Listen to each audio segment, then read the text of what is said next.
All right, ladies and gentlemen, thank you for your patience. We're going to start the program here. Before I do, the housekeeping. Tomorrow morning, there are two options for the military excursion. One is for those that are that like waking up early, but not as early as this morning, a 7:30 gathering time to return to the cemetery to either spend more time at the cemetery, visit the visitor center, go to the 1st Infantry Division Monument and the German position WN 62, and or go down to the beach. There's a lot to see over in Coville, and we saw the beautiful cemetery and the beautiful ceremony today, but we didn't see everything. So we want to give you all, if you want to take it, an opportunity to go. It will be about a 2-hour total visit at the cemetery. You guys would need to be at 7:30 for departure at 8. I know it just probably settled in your brains right now, but I'd like to see a quick show of hands to see who would be interested in that early departure so we can make coach and guide plans. Option 2 is a 2-hour, let's see, it's right in front of me. I will tell you option 2 at the end because I only have option 1 in my hand. I'm out. So option 2 is an hour and a half or 2-hour later departure. You'll see all the same sites except for revisiting the cemetery. You'll be at Pointe du Hoc. You'll be at 2 spots on Omaha Beach, one at Les Moulins, which is where General Ron landed, and then the other is at Vieilleville-sur-Mer, where Cosmo Utero in the 29th landed. So, yes, sir. It's the whole day. Not the whole day. It's an early return at by 4 o'clock. We return to the ship. 3:45 actually on this itinerary. So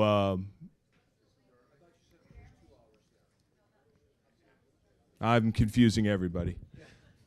I'll say this again. This Omaha Beach is a 5-mile stretch of beach. At Coville-sur-Mer, at Les Moulins, and at Vieilleville-sur-Mer. So we're going to go to 3 separate sites along Omaha Beach tomorrow. If you go on the early, you will go to all 3 sites. If you go on the late, you will not go back to Coville-sur-Mer where the cemetery is. You will only go to Les Moulins and Vieilleville-sur-Mer, which are great, and then you'll jump over to Pointe du Hoc.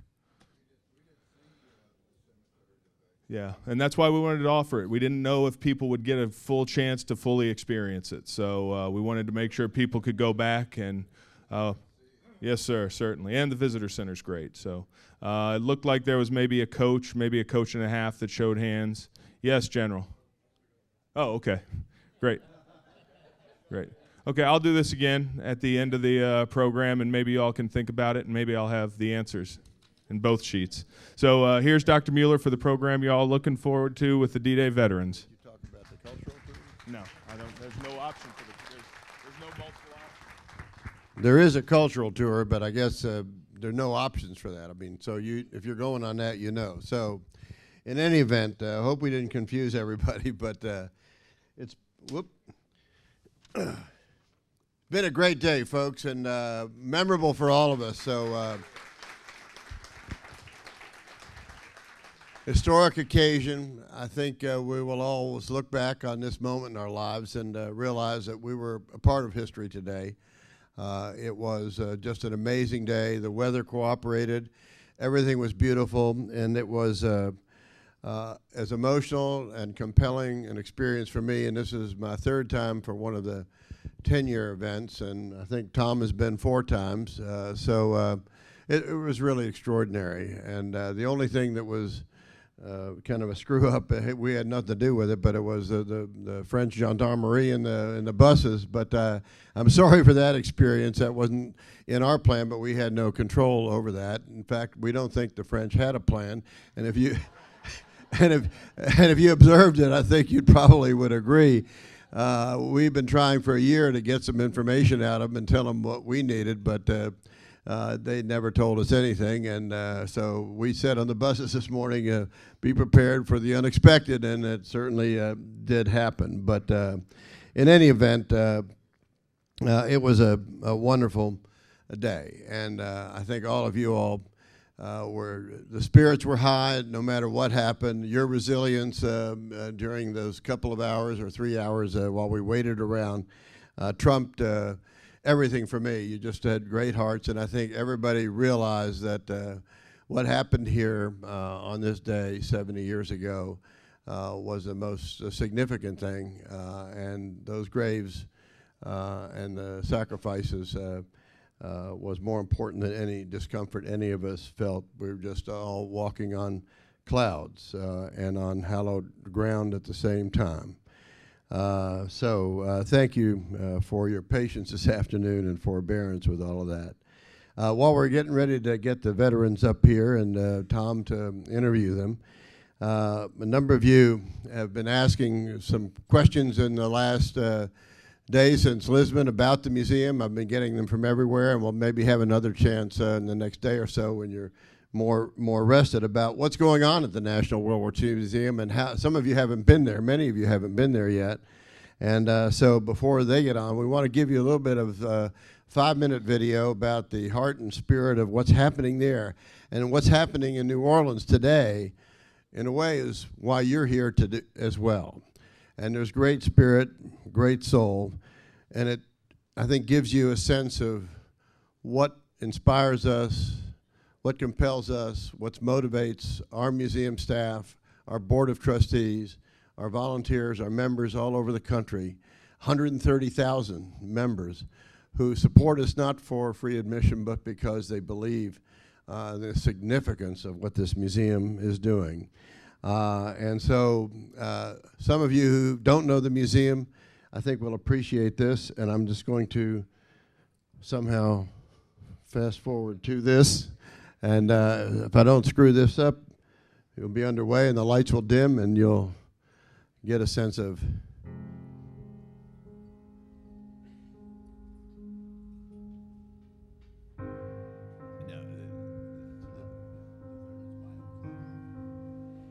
My father was part of this generation. He passed away about 18 months ago. He never made it to this museum, but this would have been something that he would have very much enjoyed. I just think it pays homage to, you know, the greatest generation. You know, you watch Hollywood films and it glorifies it and it doesn't really have any basis in reality after you look at what these gentlemen are really going through or the equipment they were using, how it affected them. You know, and I think it brings it more home. It's very realistic. It's told by people who were there, and it has a lot more impact than, again, I go back to anything movie-based. You know, this is really the people who saw it, you know, how horrific it was. How something can happen so needlessly when it doesn't need to happen, and watching so much life and death and destruction. I think every young person in this country should see this. Our kids have no idea how we are blessed here and what these men and women went through.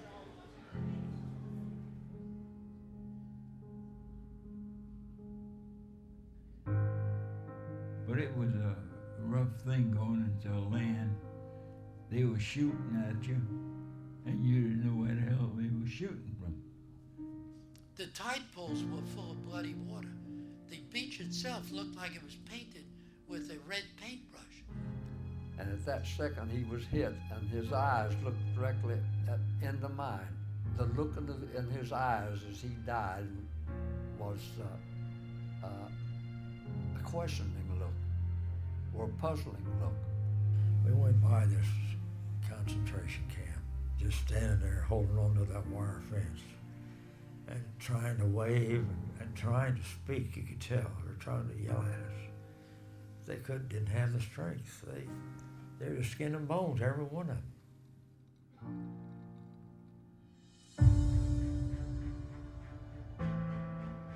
We are now listening to second-hand accounts of World War II, because most of the first-hand accounts of World War II are no longer with us. The books that they're providing, the summaries that they're doing with the lectures is absolutely invaluable. And I take this research back to my students and show them clips from the conference and share them the stories from the books.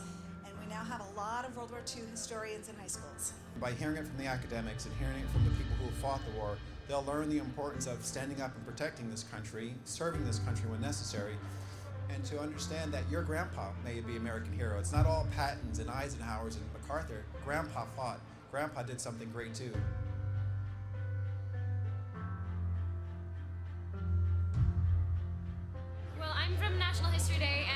the students from each of the 51 states and DC were able to write an essay to be able to come to the opening of the museum.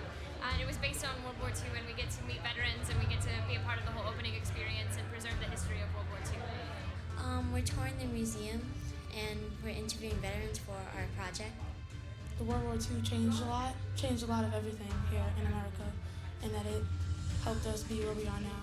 To see how youth, like at that time, were doing so much for their country in a sort of global arena with the war, it's like cliche to say, but it's pretty inspiring to like see that these people are my age and they did it, so why can't I do it?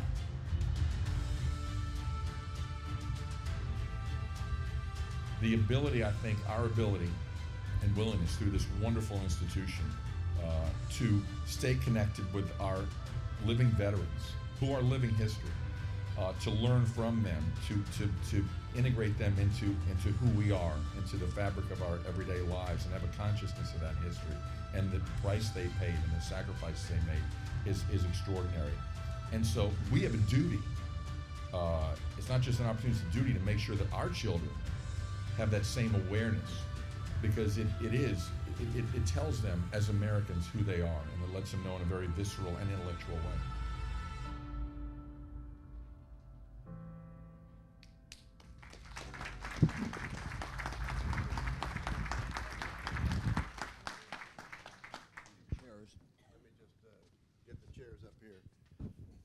Well, we get the chairs up. Tom Brokaw is here, and if you guys can help with that, and we'll get everybody settled and turn it over to Tom.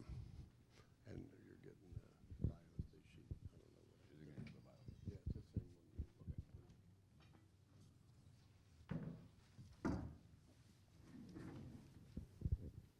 I know this has been going around the room, but what Nick decided to do was to recreate for you the longest day without you getting shot at. So that's what we have going on here this evening.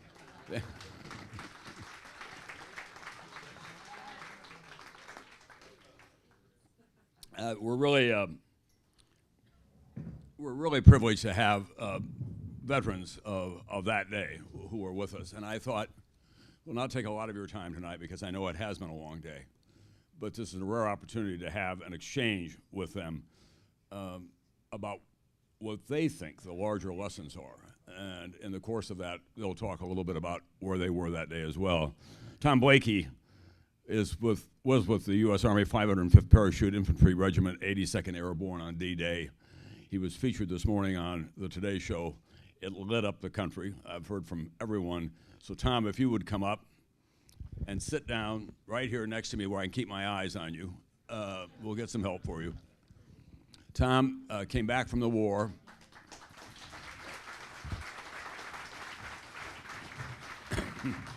Came back from the war, went to work in the oil patch, effectively became very entrepreneurial in the state of Louisiana, developing a logging system that they could drop down in the drill shaft. And he now lives not in public housing, but at the Pontchartrain Hotel in New Orleans.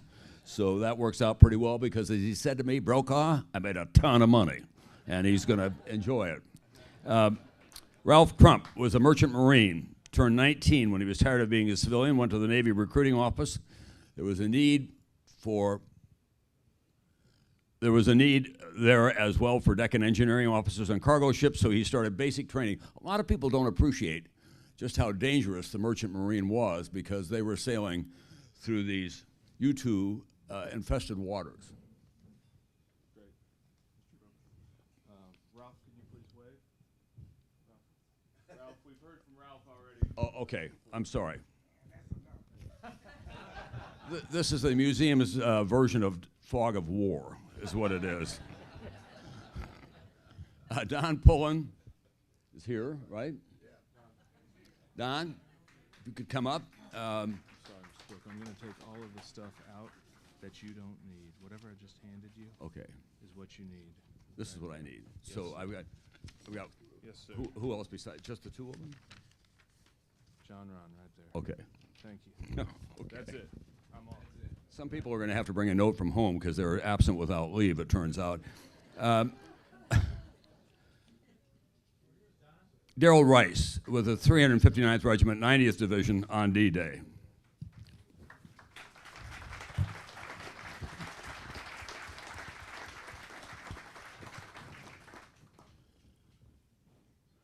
And Major General John Rowan, headquarters, company of the 5th Ranger Battalion, landed at Omaha Beach on D-Day and then fought as well at Grand Camp Maisie. General, thank you for being with us.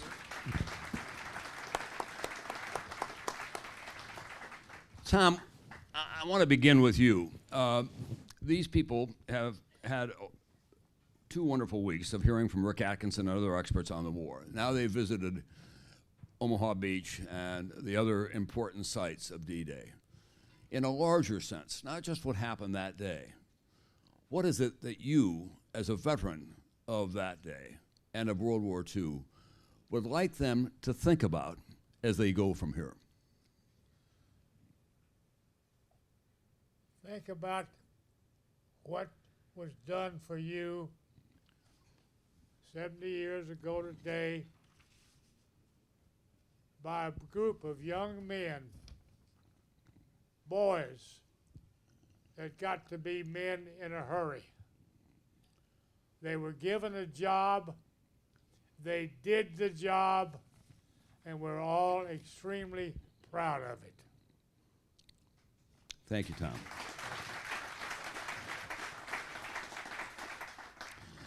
Don Rice, you were drafted into the Army. You served in the 359th Infantry Regiment, 90th Infantry Division, fought in Normandy, northern France, and Luxembourg.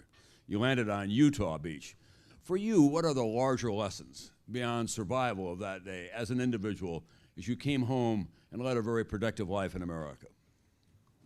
I didn't get the question, sir. Yeah. The question is, what would you like this audience to know about your experience that day, and just as important, the kind of life that you led after the war? What are the lessons that endure for you? My family? You can hold it right up here, the microphone pretty close. They all have heard the story before, and they don't want to hear it again.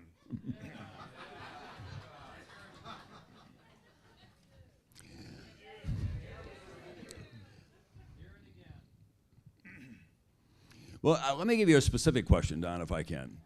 You went in the Army at age what, 19? 18. 18 when you were drafted. So you get out when you were 21, 22, right? Yes. That was your chronological age. But so many veterans said to me, I went at 18 and got out when I was 32, even though on my birth certificate it said I was only 22. Did you feel like you had grown in years during your time in the service, that you lost something in a way about your youth, that it was not what you anticipated when you were a younger man growing up? Did you think, Bob Dole once said to me, I always take 5 years off my life because that was the time that I spent in the service. Well, being 18, I didn't worry about very much. We were patriotic as could be, and all my buddies had been drafted into the Army, and it was getting kind of lonesome out there in 1943, so I was anxious to get in the service, and other than that, I didn't give it much thought. I certainly didn't consider politics, and I was looking forward to a new experience, which I certainly got. A lot of other veterans have said to me, Don, I don't want to talk about the bad days, but there were so many hilarious things that happened.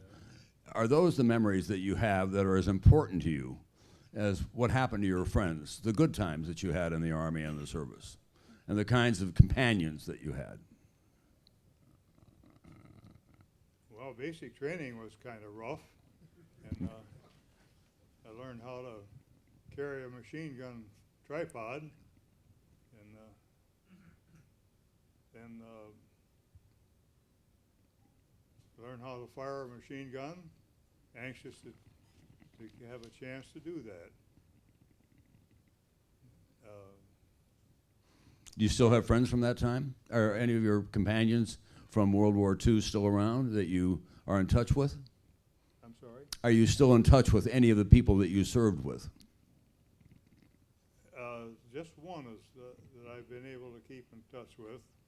He's still alive. I've lost many of them that I corresponded with over the years. And there's one veteran that was in my platoon that I talk to occasionally on the phone. And I visit him, or I'd like to visit him this year if I could. Now, let me ask General Ron, who was with the 5th Ranger Battalion. What are the lessons that this audience should take away from their experience on this cruise, and specifically this day, given your long and distinguished length of service? Question again, please? Yeah, I'm going to ask the General to... John. Yeah, it's your turn, John. Well, Tom, it's hard to get back to things like that. Excuse me.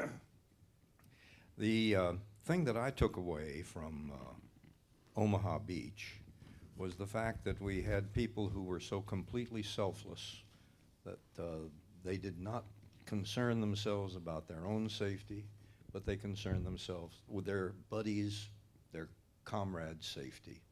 And that's a pretty good thing to do and to learn how to do, because you are a much better person afterwards. And then after the GI Bill gave them the opportunity to get a good education, it took those people and made them into doctors and judges and engineers and all of those good things, and it changed the face of the country completely. And I attribute it to, of course, the GI Bill. But the biggest thing is that when you're in combat, you do not see to the right and left of you. You see about 30 yards in front of you. And things that happen over here and over here you never see.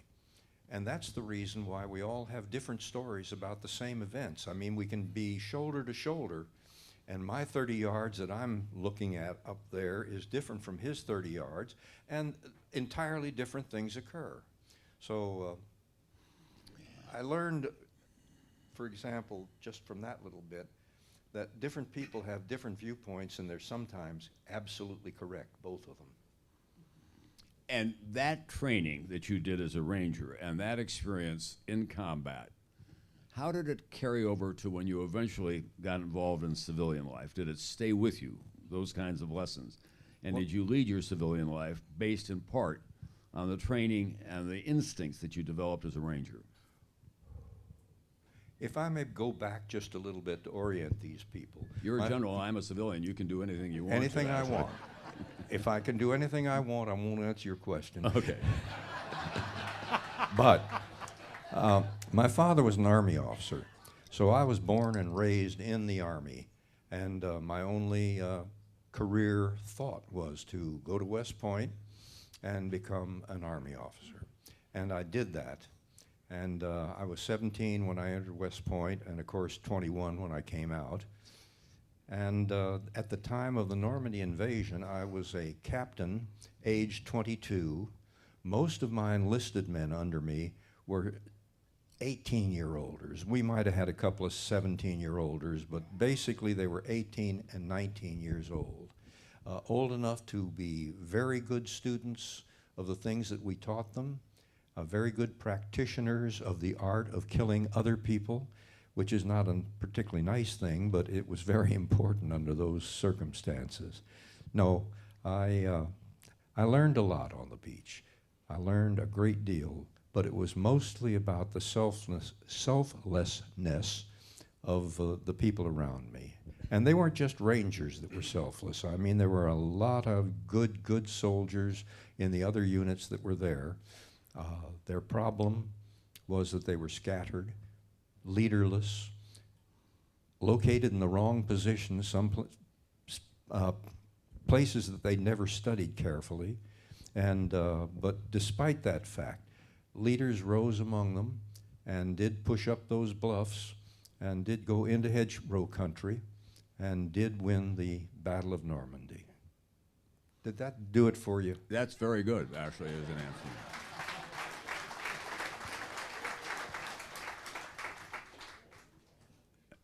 And that's why, if there's an oxymoron in American life, it is humble anchorman. We don't exist until we encounter generals, and then we become quickly humble. Are they hearing everything okay up there, Nick? Can you hear us up there? Okay. And now what I'd like to do is to make this a kind of dialogue, if you will, among yourselves, but especially with these veterans, about the questions that you may have, not just about that day, because we've been through that in some detail, but we have microphones in the room, and if you have questions about that day or about the rest of their life or about the lessons that came from D-Day and their time in service, I think this is the time to hear them. We have one over here.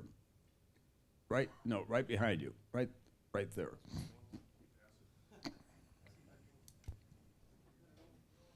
Microphone up close, please. I wish I could move like that. Yeah.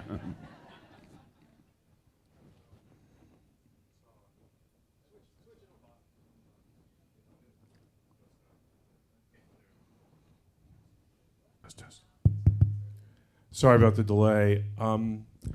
For me and several of my friends that have had fathers that served in the theaters, either Pacific or in the European, they came home and never talked about their experiences. And there's a generation of us that were their sons and daughters that didn't learn about what they did until either late in their life or after they died. There was a great resistance, it seems to me, to talk about these things when you came home. I'd like to address that, Tom, if you could, and find out why that is, because this is such a deep history lesson for us as the sons and daughters of those people. And in addition, there's lessons for the next generation beyond. Thanks. Well, my experience in writing the book was that I did have a hard time with the veterans, getting them to share with me their stories. The conventional answer almost was, oh no, you don't want to talk to me. You really should have talked to my buddy who didn't come back. He was a real hero, and that's the one that you should talk to. Or a friend who died later once in civilian life. I had to write George Bush 41 3 times. He had an amazing war. He was 18 years old when he enlisted. He came from, a very privileged family. He didn't have to do that. He could have gone on to an Ivy League school, gotten a deferment for a while, and then gotten a cushy job. But he didn't do that. He was a pilot in the Pacific, flying off the carrier. He was shot down at one point. One of his crewmen was killed. And he kept saying, Tom, I just don't want to go there. And then he wrote me a remarkable letter. And I'm going to just share with you some of it. And what he had to say was that because he did come from this place of privilege in life in Connecticut, he said he was the censor on the ship. And he had to read the letters of the enlisted men as they went home. And he said, for the first time, I learned about homes that didn't have air conditioning and about what it was like, how insufferable it was, or the difficulty on the farm. And I learned about heartbreak. I learned about young men writing to their girlfriends who had written them Dear Johns. And it made me, in so many ways, a better person. And I had a fuller understanding of what this country is all about. Ben Bradley, who's a real Brahmin from Boston, talks about, he served on a destroyer in the Battle of Midway. And he said, for the first time in my life, I'm back there with guys who were high school dropouts or mechanics or young people came from a world that I didn't know anything about. But we all depended on each other, and we all, on the way home, talked at the back, we'd get at the back of the destroyer, go aft, and talk about what we wanted to do with the rest of our lives. And he said, I want to be a journalist and work in Paris. He said, they wanted to go home and buy a farm. I needed to know people like that. And so, but it was hard to get them to talk about it.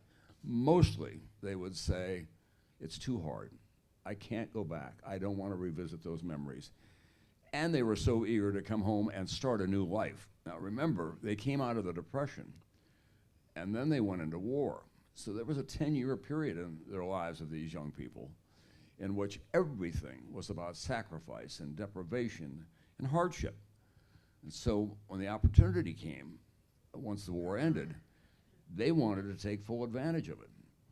I grew up with that generation. I lived on I don't think I talked about it here, I talked about it on the air today. I worked I lived right after the war on a big public works project in the middle of South Dakota called Fort Randall Dam. Huge project for those days, the largest dam of its kind in the world.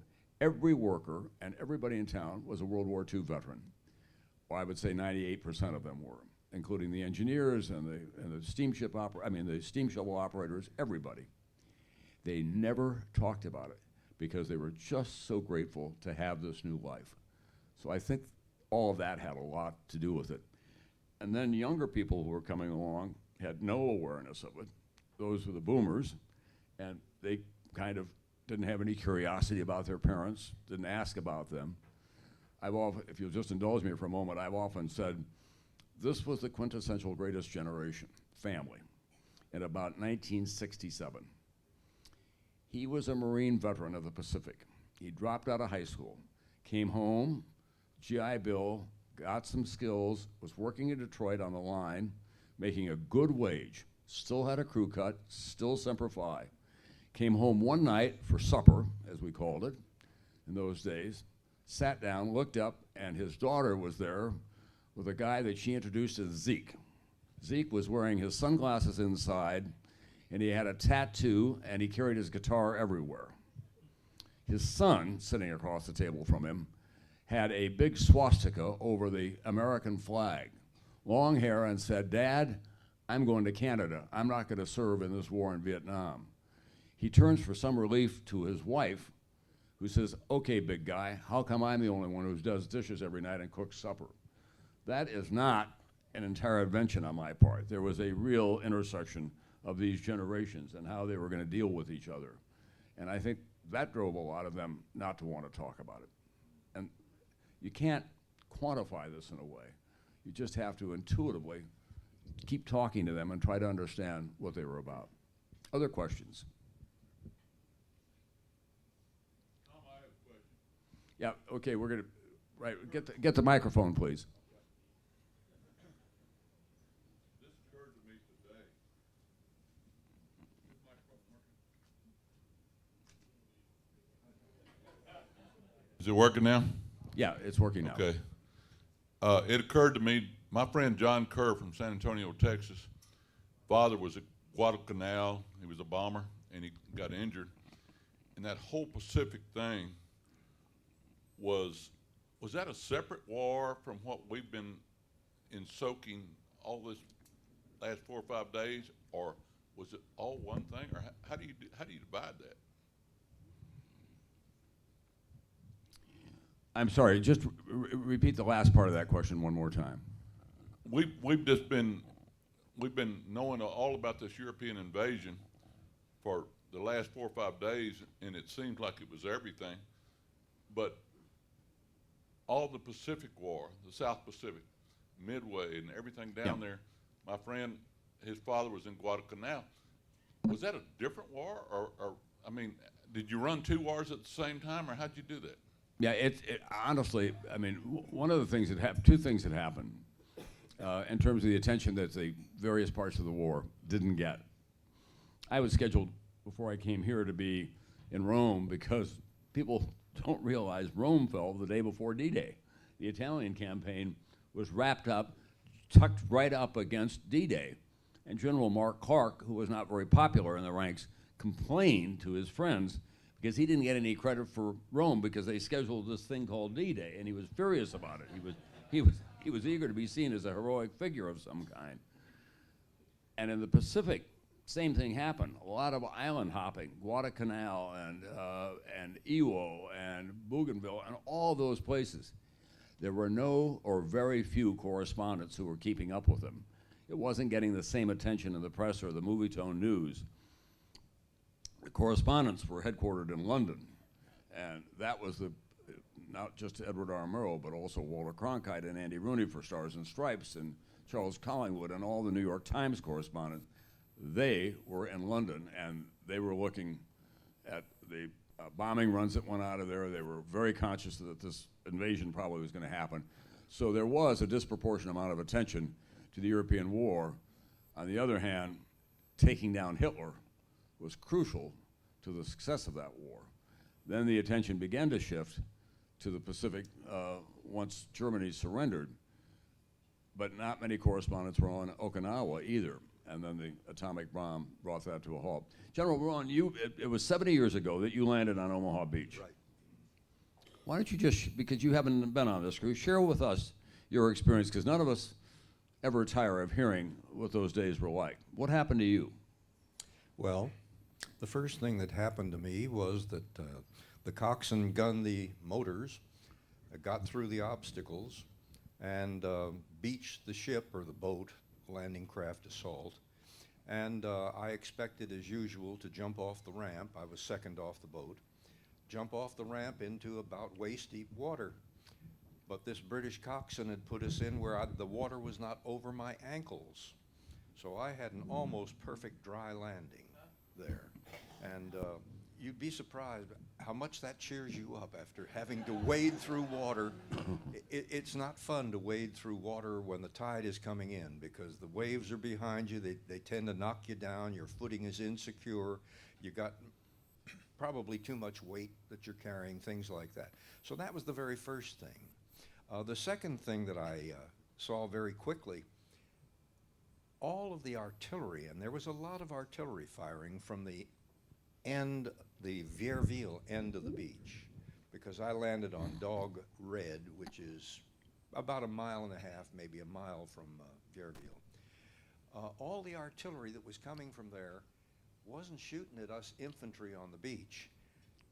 The artillery was shooting at the boats. That's where you kill 250 men with one shell.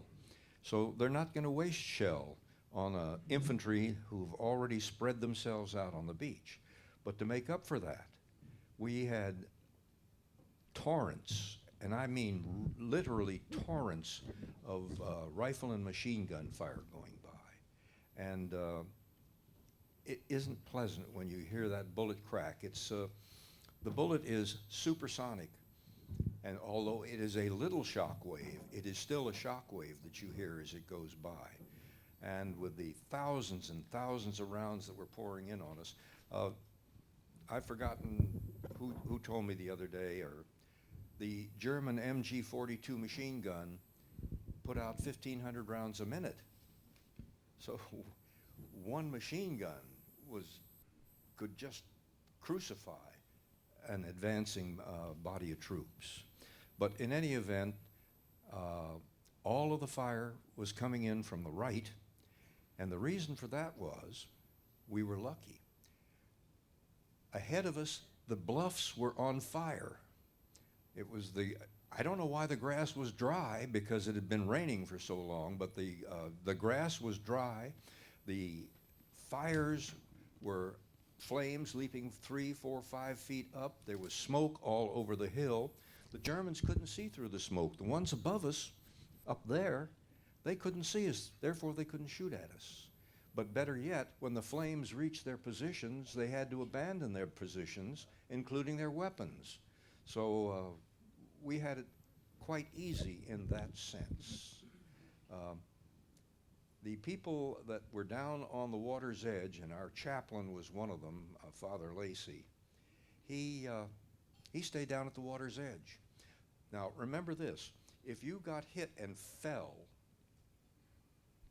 say 6 feet above the water's edge, within 2 minutes, the tide would have moved up 2 yards on the beach and you would be drowning. So it was crucial to have somebody, and Father Lacey was doing it, going in, pulling men out of the water, pulling them up about 6 feet above the water line, going back and pulling out the rest of them, all down there where the artillery was actually hitting, all around him. I personally saw both LCI 91 and 92 hit by artillery, and it was catastrophic what happened, particularly LCI 92. Now this is a ship, actually it's still called a boat, that carries about 250 infantrymen. And this particular one, I was just looking at it when I saw a shell strike a man with a flamethrower as he started down the starboard side gangway. That spread flames all over the entire 50, 60 feet of the boat. Very few men were able to get out of it. And it was a rather frightening thing when you're seeing your first combat. One of the first sights that you see is artillery hitting a flamethrower on a boat. That was General, do you remember the destroyers coming up close? And I do not. I've heard about it many, many times, but we weren't looking out there. We were looking up there. And never once looked out at the water other than to look. You were looking at your edge. 30 yards in front of you. Yeah, you look 30 yards in front of you. If you're an officer, though, you got to move that 30 yards here and there and there and there. But the rifleman, he concentrates on the area in front of him because that's where the threat is coming. Bud Lamel, who was one of the boys at Punta Hawk who took out the 88 2nd Ranger Battalion. Not 88s, 155s. 155 told me later that he thought he'd been so well trained, he thought he was invincible. And when he came back from that mission, his fellow Rangers were down on the ground, dusty and bloody and dead. And he started kicking them because he wanted them to get up. He couldn't believe. He was in such a state that he couldn't believe that they'd died, that the training in the Ranger units was so complete that he thought there was no way that they're going to kill me. Yeah, the reason it was complete was that we were trained by the commandos. Mm-hmm. We used their organization exactly, the same size platoons, the same size companies. We used the equipment. The landing craft assault was a British-made assault craft that was designed specifically to carry a commando platoon. So those were the people that gave us the really severe training just before the invasion. Tom, I want to ask you a question. You jump in, you form a unit. We've all heard that story now. You're fighting at the bridge. Other members of the 82nd have told me that for a time, they thought the invasion had failed because they were not seeing anybody coming over. Absolutely. We all thought it was failed. We didn't see anybody coming our way. We didn't hear anybody. The noise we heard was not our American noise. It was German noise. We were for hours we thought they would fail. Well, that must have given you an extraordinary sense of isolation, though. I mean, where do you go from yeah, that? we did. We were isolated. We thought we were isolated. We were. But we said we're going to fight on. What were the first Americans that you saw, finally, who were not members of the 82nd Airborne? Do you remember that? Well, I thought it was going to be the 4th Division, but it wasn't. We had some other guys come in. I think they might have been from the 90th. And they were a welcome sight to you. Yes, sir. So you land in the middle of the night on June 6th. What's the first time you get some sleep? How long? God, I don't know. One day, the second day, I think, we had killed so many Germans that they wrote a flag, red flag, and wanted an hour, none fire, to get those guys up. Good. Go get them. You fellas in the foxholes, stay down. Don't let them count you. And take a nap. We had an hour nap. That was your reward. Let me ask you a question that has to do with that experience and what it meant in the rest of your life.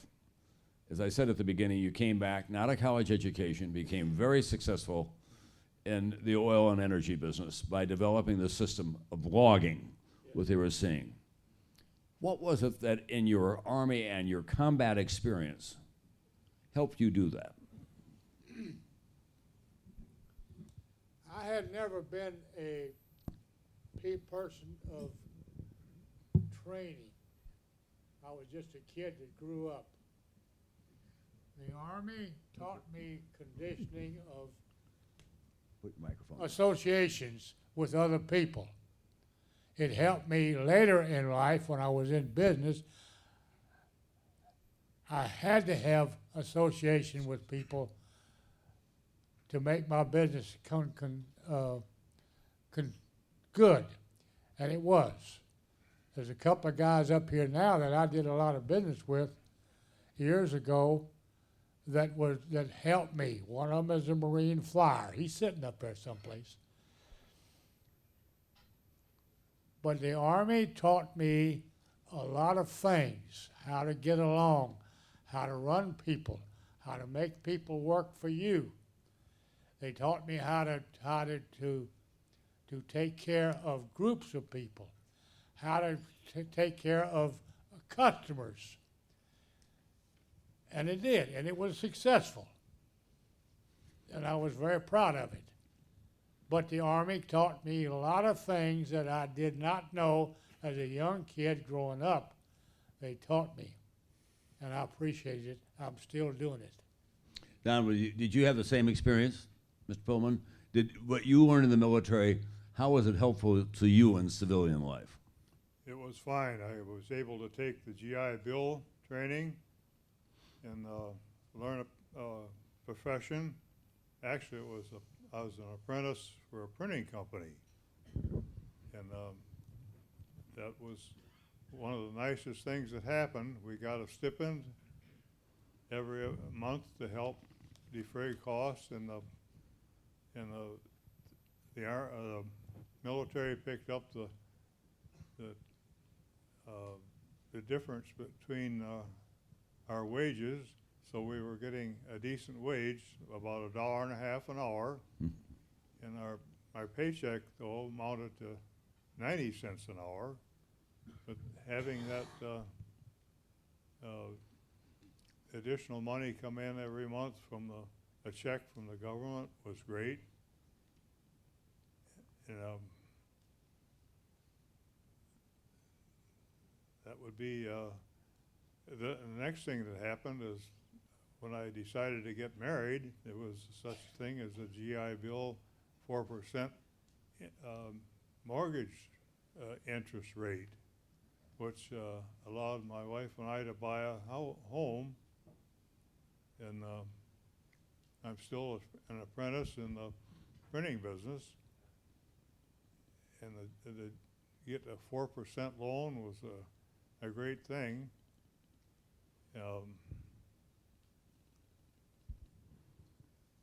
That would probably be the highlight of the advantages I had in being in the service was the GI Bill. I think it was one of the 2 or 3 most important pieces of domestic legislation passed in the 20th century, the GI Bill. When you think about the kickstart that it gave to this country in engineering and medicine and academics and business training and in the industrial arts, if you will. I'm the man who fixed our furnace and worried about how the heating system and the water system worked in our house. Turned out it served 3 years in the Pacific, came home, and that's where he got that training. General, there's a lot of discussion in this country. I hear it all the time. Should we bring back the draft? Would that make a difference? I can't imagine the military is prepared to do that. I don't think they are either. I don't think it's politically acceptable because the current system without a draft That's very interesting. Yeah, it is. It makes you shiver. Sounds like incoming.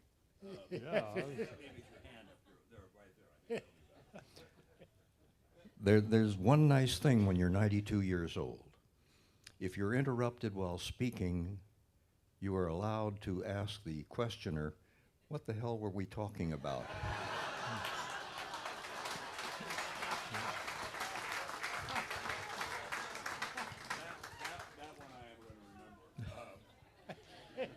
Yeah, where were we? We're talking about the draft and how you replicate call and duty to country. Yeah, I do not think it can come to pass. First place, the kind of wars that we are fighting now don't require massive numbers of men. If you read very carefully between the lines about the Normandy invasion, the plan was to overwhelm the Germans by just sending in troops, wave after wave of troops, until there just weren't any Germans left. I mean, we threw, 135,000 troops across the 5 beaches that day, including the airborne. And things like Omaha Beach, we thought, had only 600 defenders for the 5 miles or the 4 miles of the beach. It turned out that the Germans had brought in a brand new division that was combat ready, had been decimated on the Russian front, came back to Europe, and was trained, re-equipped, and then they suddenly slipped them in a couple of weeks before the invasion. And so instead of having on Omaha Beach, we had expected 600 enemy defenders, split about half in forts, little resistance points, redoubts, whatever you want to call them, and about half of them were riflemen and machine gun men on the crest in trenches and in concrete emplacements. One battalion, we thought, was in reserve to counterattack. But when they moved the 352nd in, they added an additional 500 men to those, I'll call them the 300 men who were on the bluffs, the riflemen and machine gunners, and they brought in 5 additional battalions for counterattacking. That's why it was so bloody on Omaha Beach. We didn't expect it. We couldn't expect it, but it happened, and it was a lot tougher than we thought it was going to be. But again, wave after wave, the 116th Infantry comes in, the 115th follows them, the 175th follows them, just wave. The 2nd Division is the next day coming in, just completely overwhelmed them, and that's why the operation was a military success. Other questions from the audience?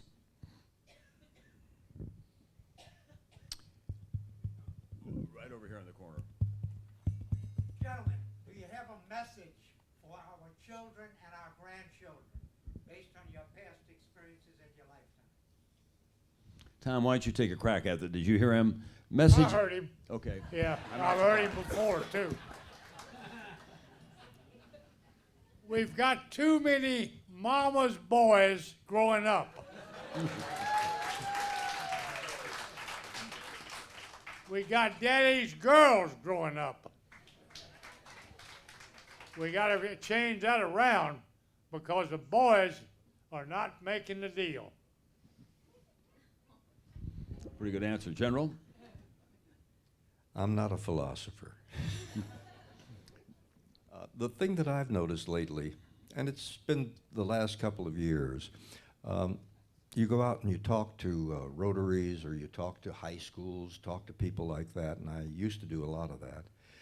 And what I found out was that World War II is covered with one sentence in some of the modern history books used in high school. Now, how can the kids ever learn the lessons of World War II if that's all that people are going to teach them? And that's one of the things that concerns me. That's one of the things. A museum is a marvelous way of educating people. They get to see, they get to touch, they get to hear lectures, see movies and things like that. And the result is that they learn something there. But museums, you can't have a museum like 30 museums in a major city that deal with this kind of thing. You can have 30 high schools, but if they're not teaching the kids about anything about the war, we have a bad mistake because we're bound to repeat the errors. Daryl, what about you? What about the different, can you, Daryl, what about the difference between you were growing up and the young people you see now who have, in many instances, despite all the deprivations, young people do have many more advantages. And what is it that you would like to see from the young people now that you don't see based on your experiences? Well, for one thing, they'd have to have a Pearl Harbor, and they'd have to have an enemy that is doing a lot of harm to the people in this country, in the world.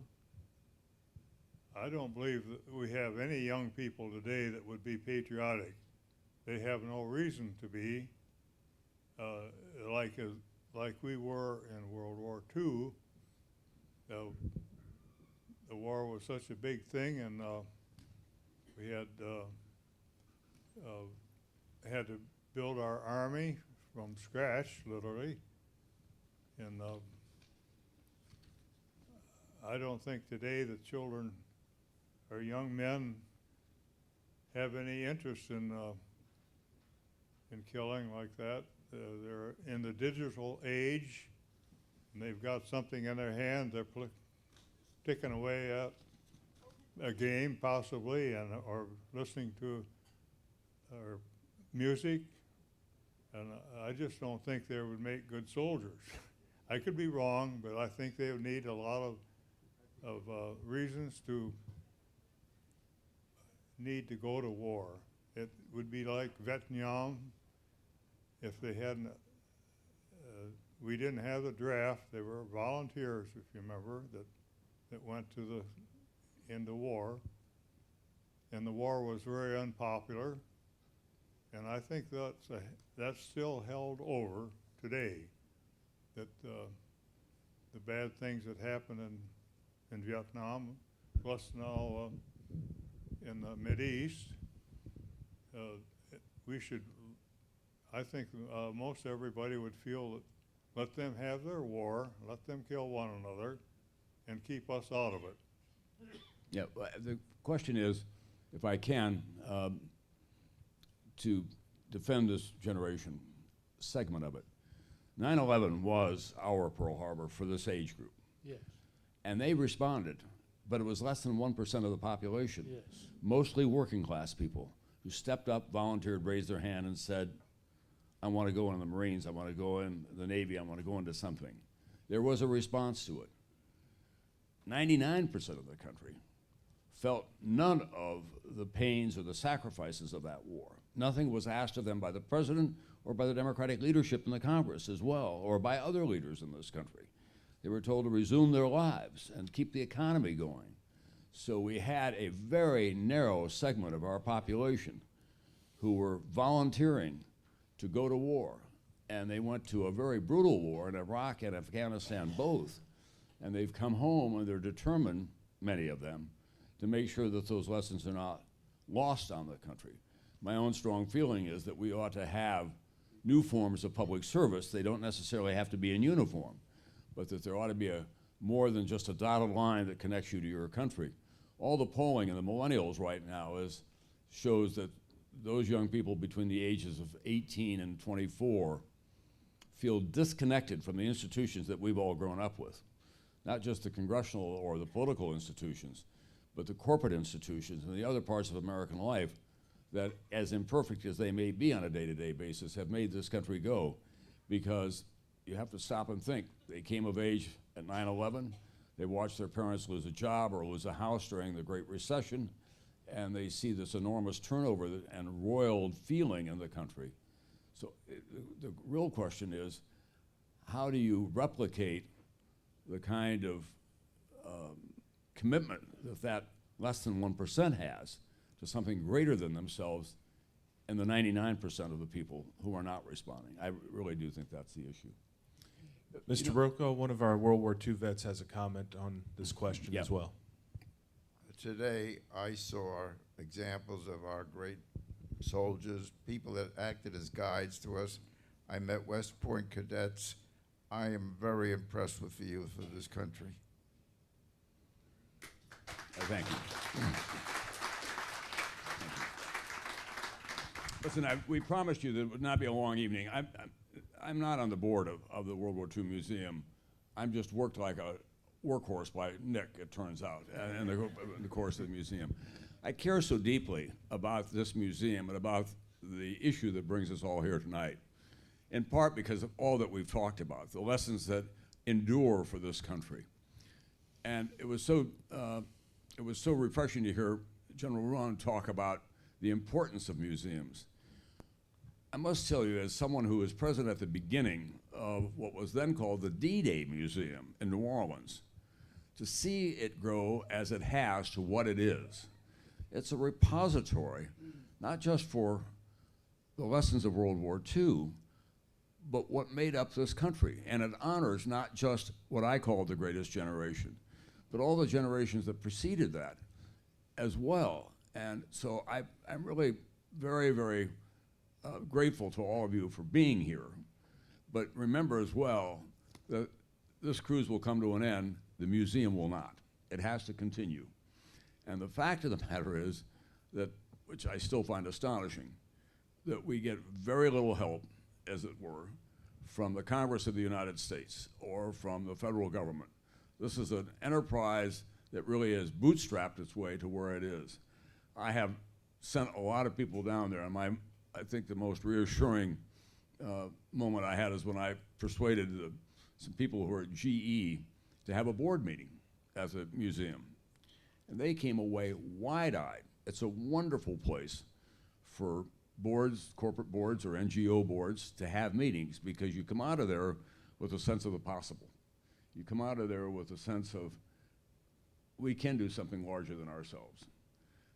Nick has done a marvelous job of administering this exceptional expansion of it all. The new air wing and the virtual experience with the submarine. Tom Hanks financed and produced a 4-dimensional film. I said to him just before it screened, Tom, what the hell is a 4-dimensional film? He said, I'm not sure, I think we're about to find out. And it turns out a 4-dimensional film means 3 dimensions on the screen, and then in the theater itself, the Philco radio comes out of the screen, and you have this whole feeling that you're in a battle zone very often. So I, would hearten and encourage all of you to try to get there, encourage your friends to go there, and then think about the place of the World War II Museum, not just in our lifetime, but as a repository of the personal experiences and the lessons that come out of those forevermore in this country. It can be as important as the Smithsonian, or the National Gallery, or the National Archives. And we hope that at the end of this cruise that you'll not only have had a good time and learned something, but that you'll think about the World War II Museum in a new way as well. It's not just a building in New Orleans. Oh. Nick, do you want to wrap it up? Yes, and thank you very much for that, Tom. And I'd like to invite our chairman of the board, Richard Atkerson, to come down and join us. He flew back from Indonesia. The last time you saw him was in Lisbon. A few of you saw him yesterday at the Memorial de Caen, and he's going to be with us for another day or so, and he's trying to get to Montana. So I'd like Richard to join us and to say a few words to all of you. And but let me just say before he does that there are 3 stories about this museum. The first story is, of course, the story we tell. That is the story of World War II. And its meaning in our lives and the lives of our entire country.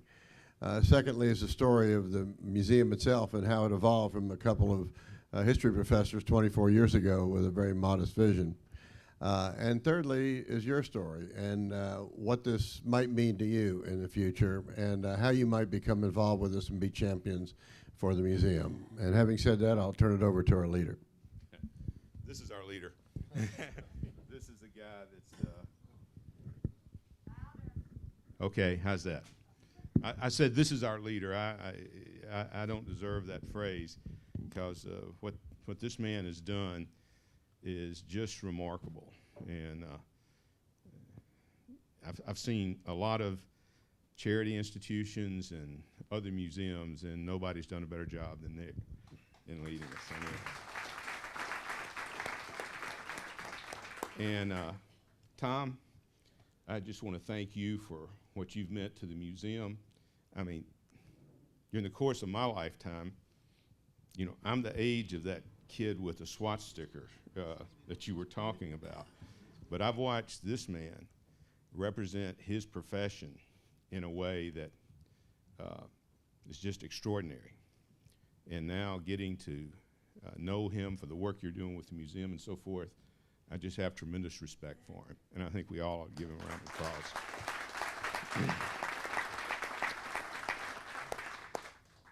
You know, in general, you answered the question I was going to ask from the floor about what does a museum mean to heroes like you? What does it mean to this your generation and so forth? Now, and you answered that question very well. You know, this is what it means to me. And we're all involved in a lot of very good philanthropic opportunities. just did a capital campaign in Phoenix where we brought MD Anderson in as a partner for our cancer center with the local institution there. Nobody loves their university as much as I love Mississippi State University and do that. And so the question is, where does the World War II Museum fit in with your own view of life and what could be done for today's world with that? You know, I'm a product of all this. My father grew up in West Tennessee, small farm families that were, you know, devastated by the Depression. He was working at a Woolworth 5 and 10 cent store in Paducah, Kentucky, when the Japanese attacked Pearl Harbor. He immediately went home. I'm sure he had never seen an ocean, had never seen one. He immediately went home, joined the Navy because someone told him they fed people better than the Army did. You know, when I came down here tonight, I was going to say, like Douglas MacArthur, I have returned because I had to leave Lisbon to go to Indonesia to deal with some business issues. Just got back yesterday. But my father hated Douglas MacArthur. He was a Seabee in the Marines and Navy. They did not like MacArthur saying, "I have returned," so I didn't say it. But December 41, he was one of these guys that didn't talk much about his service. December 41, he joined the Navy, got some training on the East Coast, went through the Panama Canal. In April, I have his Neptune Society for crossing the equator to go to Guadalcanal. You know, what I love about this museum is my father wasn't a great military leader. He wasn't a combat hero. He was one of those guys that just did his job. And a lot of the military was that, and in the military and on the home front. And what I love about this museum and about Stephen Ambrose, what he wrote, was it honors those people because they were a critical part of the war effort. We honor great military leaders. We honor battle heroes that did so much. But what's, to me, was so great about looking back on the war effort was what it did to the whole country and bringing everybody together for the purpose of facing the danger and achieving victory. And it's a great lesson for all of us. You know, I'm a product of that. Grew up in Mississippi, went to public schools, public universities, and now I have the life of getting to work all over the world with our mining natural resource business, going to Indonesia and going to war there. I mean, it's a real war. But, you know, going to South America and going to Africa, investing here in the United States, creating thousands of jobs, and having a life that I never dreamed of. But it was because of what happened really with this generation coming out of the Depression, facing the challenge to our whole world's freedom and lifestyle, and it's given me that chance. You know, I didn't have military service, but I'm convinced I'd be a great soldier. I have 3 sons who are part of this younger group that you talked about. They didn't go to military service. But I'm convinced if they faced what you gentlemen faced, they would be great soldiers. And I'd be in a foxhole with every one of them. Now, what I want to echo what Tom said is as we leave this place and think about this, I'd like for you those of you particularly who have not been involved with the museum to think about it.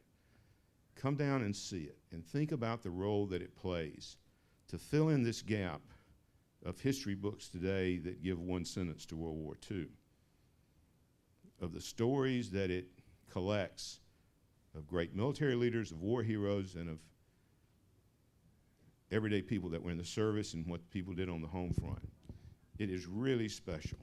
It is really special. You know, we need broad help.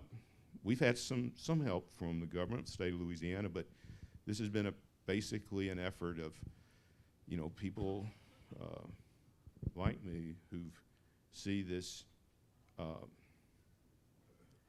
who see what this whole effort created for our lives. And so come to New Orleans, first of all. You know, Tom and I love Montana, and I'm going to get there as soon as I can, Tom, but you know, New Orleans is a special place. It's a rare soul that doesn't come to New Orleans and have a good time. But come to the museum and just see what it's doing and what we're going to be able to do and what we're going to be established to carry these feelings that all of us shared today in coming here on this special day and capturing that, you know, for the next generation of people and the next and the next. Thank you so much. It's great to see you. It's great to be back. And Nick, I'll turn it over to you. Thank you, Richard. That was very compelling, emotional, heartfelt, and the cause. Let me also ask everybody to give our special thanks once more to our veterans, and also to Tom Brokaw, who'll be leaving us tomorrow for the great addition he's made to this cruise. Tom, as he's been hooked at the hip with us. So thank you so much, Tom.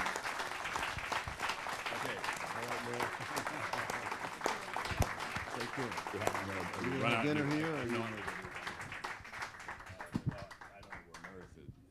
She's up there, yeah.